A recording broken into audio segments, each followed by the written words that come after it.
અખાત્રીજ વૈશાખ સુદ ત્રીજ, અખાત્રીજ અક્ષય તૃતીયા, વૈશાખ સુદ ત્રીજ પરશુરામનો જન્મદિવસ.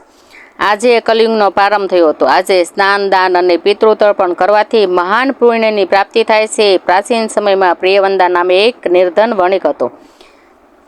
તેણે આજે પ્રેમપૂર્વક પિતૃતર્પણ કર્યું હતું. તેથી બીજા જન્મમાં એ ધનાઢ્ય ક્ષત્રિય થયો. તેણે ઘણા યજ્ઞો કર્યા હતા, છતાં તેણે કરેલ અક્ષય તૃતીયાના વ્રતને કારણે તેનું ધન અખૂટ રહ્યું હતું.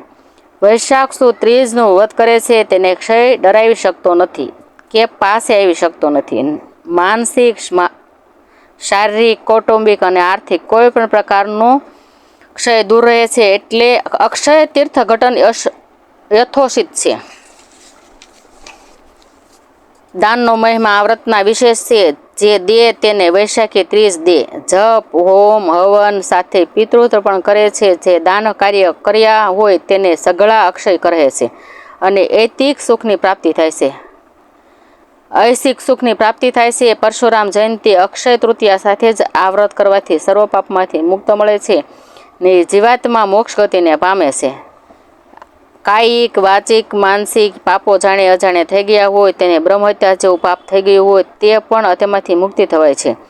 વૈશાખ સુદ ત્રીજને દિવસે તીર્થસ્થાનોમાં સ્નાન કરવું, તલ દ્વારા પિતૃતર્પણ કરવું અને પવિત્ર બ્રાહ્મણોને દાન દક્ષિણા આપવી અને ઈષ્ટદેવનું અર્ચન પૂજન કરવું.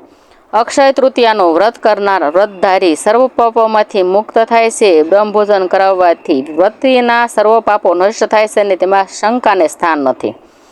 વૈશાખ સુદ ત્રીજને દિવસે પરશુરામ એટલે કે ભગવતી રેણુકાની કુખે પરશુરામ સ્વરૂપે સાક્ષાત શ્રી હરિનો પ્રાદુર્ભાવ થયો હતો. પરશુરામ શ્રી હરિ વાસુદેવનો અંશાવતાર કહેવાય છે. જમદગ્નિના પનોતા પુત્ર પરશુરામે ભારરૂપ બનેલા રજોગુણ અને તમોગુણનું યુક્ત ક્ષત્રિયોનો ધ્વંસ કર્યો હતો. સહસ્ત્રાર્જુન રાજા ગુરુદત્તની કૃપાથી 1000 ભુજાઓ સાંપડી હતી અને તે અજીત થયો હતો. તે એક વખત જમદગ્નિ ઋષિના આશ્રમમાંથી આવી ચડ્યો. મુનિ પાસે શક્તિ સ્વરૂપા કામધેનુ ગાય હતી. મુનિએ કામધેનુના પ્રભાવથી રાજા તથા સૈન્યનું સુંદર આતિથ્ય કર્યું. આ આદર સત્કાર ઐશ્વર્યયુક્ત હતો. સહસ્ત્રાર્જુને કામધેનુને લઈ જવા વિચાર કર્યો. મુનિએ ના કહી, તેથી જબરજબરીથી કામધેનુ તથા ગાયોને તે લઈ ગયો. તે વખતે પરશુરામ આશ્રમમાં ન હતા. તે આવ્યા અને સમગ્ર પરિસ્થિતિને પામી ગયા. તેમનો ક્રોધ ભભૂકી ઉઠ્યો. ફરસી તથા ધનુષ બાણ ધારણ કરી રાજાની પાછળ ગયા. પરશુરામે સૈન્યનો સંહાર કરી નાખ્યો. ત્યાર પછી સહસ્ત્રાર્જુનની સર્વ ભુજાઓ કાપી નાખી અને ફરસી વડે તેનો વધ કર્યો. પરશુરામ કામધેનુ ગાયો વાસડા લઈ આવી આશ્રમમાં આવ્યા. પરશુરામની વાતથી વાકેફ થઈ પિતાએ કહ્યું, હે પરશુરામ, બ્રાહ્મણો ક્ષમાના ગુણને લીધે સંસારમાં વંદનીય અને પૂજનીય ગણાય છે. રાજાનો વધ એ બ્રહ્મહત્યા કરતાં પણ મોટું પાપ ગણાય છે. માટે તીર્થાટન કરી પાપનું પ્રાયશ્ચિત કર. પિતાની આજ્ઞાનું પરશુરામે પાલન કર્યું અને બીજે દિવસે પ્રસંગ ઉલ્લેખનીય છે. એક દિવસ રેણુકા જળ ભરવા નદી તટે ગયા. જમદગ્નિ મુનિ હોમ હવન માટે અગ્નિશાળામાં બિરાજમાન હતા. રેણુકાને આવતા વાર લાગી. મુનિવર્ય ત્રિકાજ્ઞાની હતા. મોડું થવાનું કારણ તે કહ્યું કે નદી કિનારે ગંધર્વો જળક્રીડા કરી રહ્યા હતા. તેમના પ્રત્યે રેણુકાને મોહ ઉત્પન્ન થયો હતો અને જળક્રીડાઓ જોવા તે ઊભા રહી ગયા હતા. એક આદર્શ નારીની આવી માનસિક નિર્બળતા નિહાળે મુનિનો ક્રોધ ભભૂકી ઉઠ્યો. તેમણે વસુમાન વગેરે પુત્રોને કહ્યું કે રેણુકાને મારી નાખો. પરંતુ પુત્રોએ લાચારી બતાવી. તેવામાં પરશુરામ બહારથી આવી પહોંચ્યા. પિતાએ આજ્ઞા કરી કે તારી માતા સહિત ભાઈઓને પણ મારી નાખ. પરશુરામ જાણતા હતા કે પિતા માતાને ફરીથી સજીવન કરવામાં સમર્થ છે. જો આજ્ઞાનું પાલન નહીં કરું તો શાપના ભોગ બનવું પડશે. અને પરશુરામે પિતાની આજ્ઞાનું પાલન કર્યું. પિતાએ તેના પર પ્રસન્ન થયા અને વરદાન માગતી વખતે પરશુરામે કહ્યું, મારી માતા તથા મારા ભાઈઓને સજીવન દાન આપો. તથાસ્તુ કહેવાની સાથે સૌ આળસ મરડી ઊભા થઈ ગયા. પરશુરામે 21 વાર પૃથ્વી નક્ષત્રણી કરી હતી.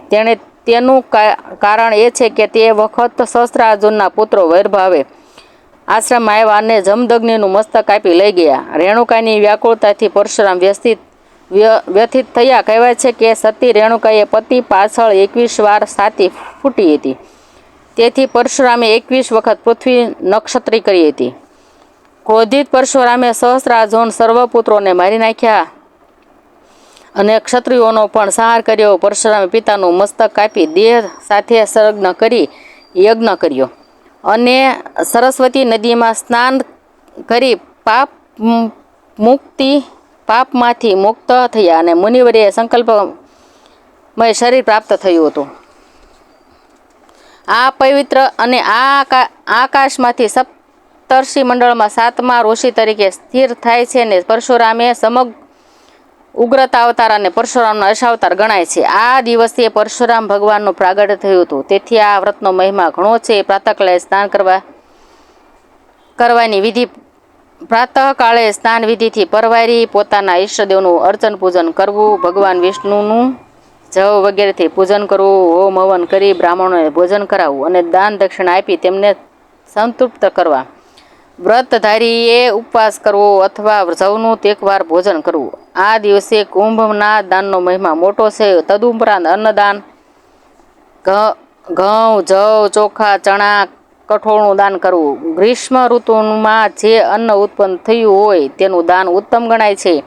વૈશાખ સુદ ત્રીજને દિવસે દેવો તથા પિતૃઓને વ્રતધારીએ જે અર્પણ કરે છે તે હોમ હવન કરે છે તે સર્વ અક્ષય ગણાય છે, અક્ષય થાય છે. આથી આ વ્રત અક્ષય તૃતીયાનું કહેવાય છે કે વ્રતી જે કાંઈ દાન ધર્મ કે પુણ્ય કરે છે તેનું અક્ષય ફળ તેને અવશ્ય પ્રાપ્ત થાય છે. દાન પુણ્યનો શાસ્ત્રોકારોએ આ દિવસે અખંડ અને અક્ષય મહિમા આલેખ્યો છે. આથી અખાત્રીજ પુણ્યદાયીની અક્ષય તૃતીયા તરીકે ઓળખાય છે. એક માન્યતા એવી પણ પ્રવર્તે છે કે વ્રતધારી આ દિવસે રેણુકા વિષ્ણુ પૂજા અક્ષયથી કરે છે તેથી પણ તેને અક્ષય તૃતીયા તરીકે ઓળખાય છે. આ દિવસે ભગવાન વિષ્ણુ એ અક્ષત અને સાથવો ધરાવો, અક્ષતથી સ્નાન કરી અક્ષતનો હોમ કરાવો અને વિપ્ર વગેરે પણ મિષ્ટ પકવાન સાથેનો અને અક્ષત પૂર્ણ શ્રદ્ધાથી અર્પણ કરી કૃતાર્થ થવું.